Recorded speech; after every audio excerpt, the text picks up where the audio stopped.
Hello, I'm Danny Glover, and I want you to listen closely to what I'm going to share with you. One of the darkest and morally reprehensible stories of American slavery is the direct involvement of the Catholic Church and Georgetown University in slave trading. 180 years ago, 272 enslaved black people were sold by Maryland Jesuits to save the new Georgetown University from financial ruin. Imagine the trauma. Black families torn apart, destabilizing many generations to come. So what does Georgetown and the Jesuits owe the descendants of the GU272 for the suffering and unpaid labor of their ancestors?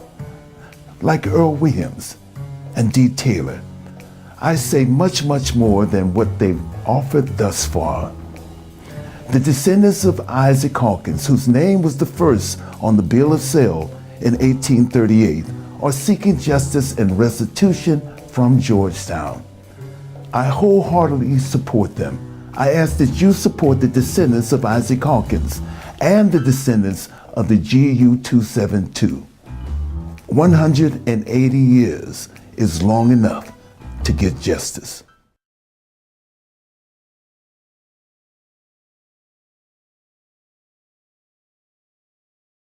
Georgetown University once sold 272 slaves to save the school.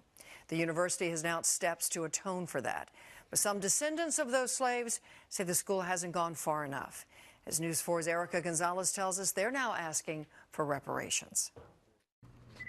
Dee Taylor is overcome with emotion when she thinks back on the day she learned she was a direct descendant of Isaac Hawkins, one of 272 slaves once sold by Georgetown University and Maryland Jesuits to pay off debts. How in the name of Jesus could the church I grew up in commit such a hideous sin? In 2016, the university issued an apology for its participation in the slave trade, evidenced by this bill of sale from 1838. It's like someone is calling to me to make this right. In an effort to atone for profiting from the sale, the university announced preference in admission to descendants of those slaves. It would also rename 2 buildings, establish a memorial, and create an institute for the study of slavery.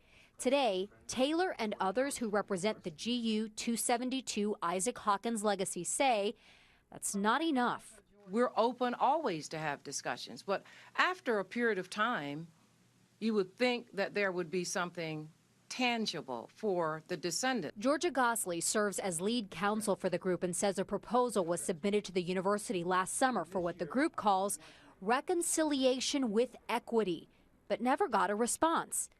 Today, Georgetown University sent this statement saying, in part, the university and the Jesuits last week reached out to members of the descendant community to propose a framework for long-term dialogue, partnership, and collaboration. Right down there. Earlier this month, News 4 shared the story of one of only a handful of people who, after learning they were descendants of the slaves sold, applied and was accepted to the university. Steps toward honoring the past and forging ahead. Erica Gonzalez, News 4.